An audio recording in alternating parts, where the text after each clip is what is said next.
எல்லாருக்கும் வணக்கம். நான் உங்கள் மகேந்திரன். ரீசெண்டாக நான் ஒரு இன்டர்வியூ கொடுத்துருந்தேன். அதில் நான் பேசின நிறைய விஷயங்கள் பயங்கரமாக ட்ரால் ஆச்சு. இன்ஸ்டாகிராம், ட்விட்டர்லேருந்து இன்னைக்கு காலையில் யூடியூப்லலாம் பார்க்கும்போது எனக்கு ரொம்ப ஷாக்கிங்காக இருந்துச்சு. யாரெல்லாம் நான் ரொம்ப மதிக்கிறனோ, நான் யாரோட கருத்துக்கெல்லாம் கரெக்ட்னு இவ்வளோ நாள் என் ஃப்ரெண்ட்ஸ் கிட்ட பேசிகிட்டு இருந்தனோ, அவங்க எல்லாருமே என்னை பற்றி பேசியிருந்தாங்க.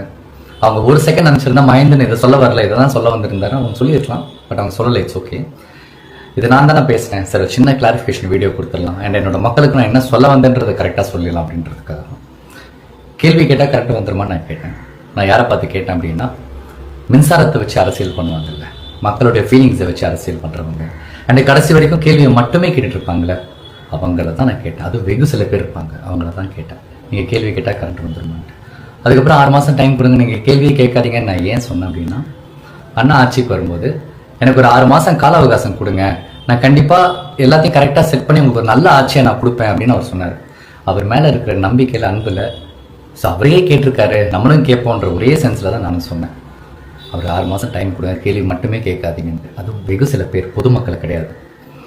அண்ட் அப்புறம் இந்த சோலார் சிஸ்டம்லாம் சொன்னேன்.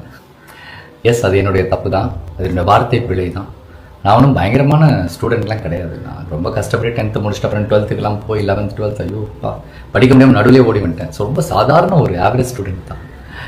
ஸோ அதனால் நான் தப்பாக சொன்னேன். நான் வந்து சோலார் எனர்ஜின்னு சொல்லியிருக்கலாம், சோலார் பவர்னு சொல்லியிருக்கலாம், சோலார் பேனல்னு சொல்லியிருக்கலாம், இந்த மாதிரி நிறைய விஷயம் சொல்லியிருக்கலாம். அங்கே நான் சரியாக என்னால் சொல்ல முடியல. நான் என்ன சொல்ல வந்தேன்றதை இப்போ நான் சொல்கிறேன். 2015 கொச்சி இன்டர்நேஷ்னல் ஏர்போர்ட், நம்ம கேரளாவில் ஒரு ஏர்போர்ட் இருக்குது. அந்த என்டையர் ஏர்போர்ட்டும் சோலார் எனர்ஜி சோர்ஸில் தான் அது ஒர்க் ஆகிட்டு இருக்கு. என்டையர் ஏர்போர்ட் நீங்கள் ஃபுல்லாக பார்த்தீங்கன்னா அந்த ஏர்போர்ட்டை சுற்றி சோலார் பேனல்ஸாக தான் இருக்கும். அதில் வர்ற அந்த எனர்ஜி சோர்ஸில் தான் அந்த ஏர்போர்ட்டே ரன் ஆகிட்டு இருக்கு. உலகத்திலேயே ஃபர்ஸ்ட் ஏர்போர்ட்.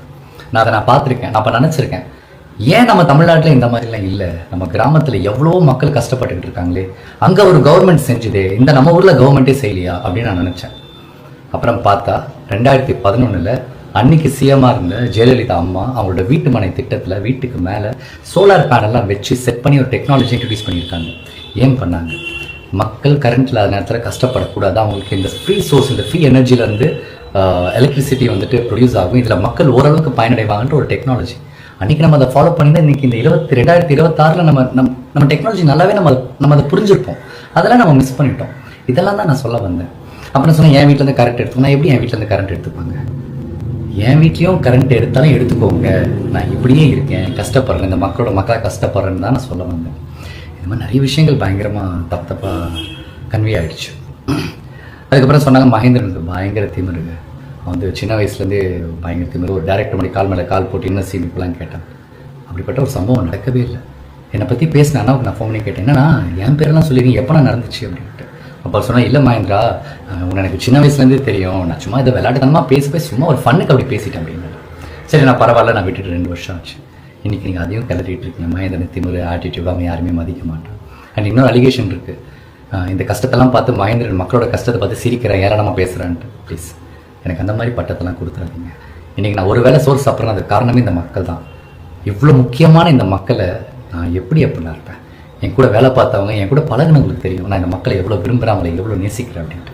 எனக்கு தயவு செஞ்சு இந்த மாதிரி தப்பான பேர்லாம் கொடுத்துறாதீங்க. இப்போ நான் சரியாக நடிக்கலை அப்படின்னா, என் படம் நல்லா இல்லை நீங்கள் சொல்லுங்கள், மகேந்திரன் சரியாக நடிக்கலை, நீங்கள் ஒன்றுமே இல்லைன்னு சொல்லுங்கள், நான் கரெக்ட் பண்ணிக்கிறேன். உங்களை இம்ப்ரெஸ் பண்ணுறோம்னா நான் நல்ல ஆக்டராக இருக்கேன். அதை தாண்டி இந்த மாதிரி தப்பான அலிகேஷன்ஸ்லாம் ப்ளீஸ் என் மேலே வைக்காதீங்க. அட்லீஸ்ட் இப்போயாச்சும் நான் என்ன சொல்ல வந்தேன்றது உங்கள் எல்லாருக்கும் நல்லா புரியும் நினைக்கிறேன். அண்ட் இந்த மாதிரி விஷயங்கள் தப்பாக போய் நிறைய பொதுமக்கள் மனசை ஹர்ட் பண்ணியிருந்தால் நான் என் மனசுலேருந்து என்னோட வருத்தத்தை தெரிவிச்சுக்கிறேன். நான் என்னோட சாரியை கூட நான் கேட்டுக்கிறேன், மன்னிப்பு கூட நான் கேட்டுக்கிறேன். என் மக்கள்கிட்ட கேட்கல, எனக்கு என்ன பிரச்சனை? எனக்கு இது பிரச்சனையே கிடையாது. அவ்வளோதான். எனக்காக டைம் எடுத்து இந்த வீடியோ பார்க்குறவங்க எல்லாருக்கும், இந்த மாதிரி கஷ்டமான ஒரு டைமில் இந்த மாதிரி இருக்கும்போது எனக்காக என் ஃப்ரெண்ட்ஸாக இருக்கணும், யாரை கால் பண்ணவங்க, டெக்ஸ்ட் பண்ணவங்க எல்லாருக்குமே ரொம்ப ரொம்ப தேங்க்ஸ். Love you all.